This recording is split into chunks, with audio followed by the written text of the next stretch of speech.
Hello and welcome to Off the Cuff number 1. Got a few things to talk about, so let's just get into this. First up, Activision is selling yet another reticle.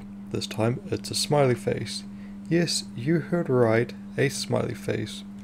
Now admittedly this is a step up from the regular red dot they were selling earlier this year, which in case you forgot or just didn't know about, Activision was selling a plain old red dot for 100 COD points, which is about $1.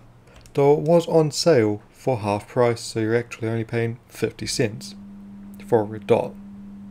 That being said, they were generous with that one because this one costs a whopping 200 COD points.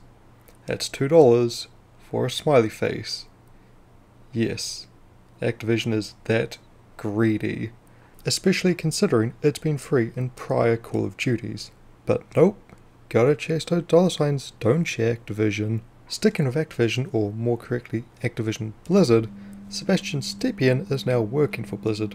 Now in case you're wondering who this guy is, and to be honest I didn't know myself either, he's been a writer and creative director for the Witcher trilogy and Cyberpunk 2077 with CD Projekt Red.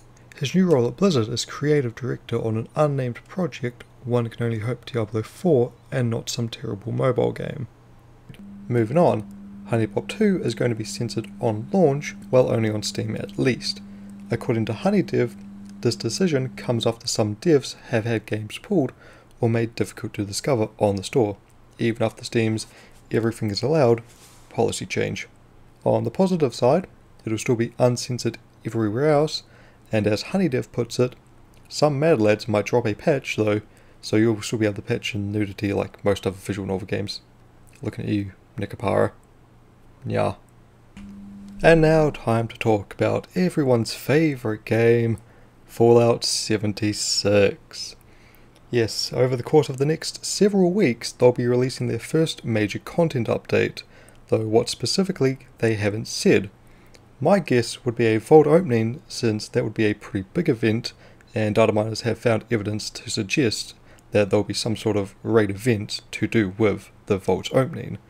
Another guess would be to do with the Enclave presidential bunker that is currently inaccessible, and data miners have also found evidence to suggest some sort of presidential race quest. In addition to this, a new PvP mode called Survival, although why it's called Survival is beyond me, is coming. It'll be an optional mode you can choose from the main menu, and is the same as the current mode, just without PvP restrictions. So no more warning shots. You see someone, you can just shoot them straight up for full damage. You'll be able to carry your main character over, though they have said that this might change. Personally, I won't be bothering with it, since I don't really find the PvP that enjoyable in 76, and I would rather just explore frankly. And last but not least, something not really related to games, but also sort of related to games. The Warhammer 40k tabletop game, known for having a grim dark atmosphere and also overpriced models, is getting the Funko treatment. Yes, to quote Games Workshop, from the feral savagery of the Space Wolf to the hooded intrigue of the Dark Angel, these four figures capture the essence of each chapter, just in a cuter way than we've seen before. I'm just a little speechless, to be honest. The last thing that comes to mind when I think of Warhammer 40k is cute, but maybe I'm just not looking correctly. Maybe Tyranids, Necrons and Chaos Daemons are actually really cute and friendly. Those are Funkos I would love to see. What's this? A last minute news update? Yes, just as I'm about to finish editing, Deep Silver announces that Metro Exodus is going to be moving to the Epic Store exclusively, at least for a year. This joins the likes of The Division 2, which is also an Epic exclusive. The good news for those who pre-ordered on Steam, your pre-order will be honoured, so you'll still receive your copy, though if you haven't pre-ordered it, you'll be able to purchase it again after February 2020, which begs the question, why remove it in the first place if it's only going to come back a year later?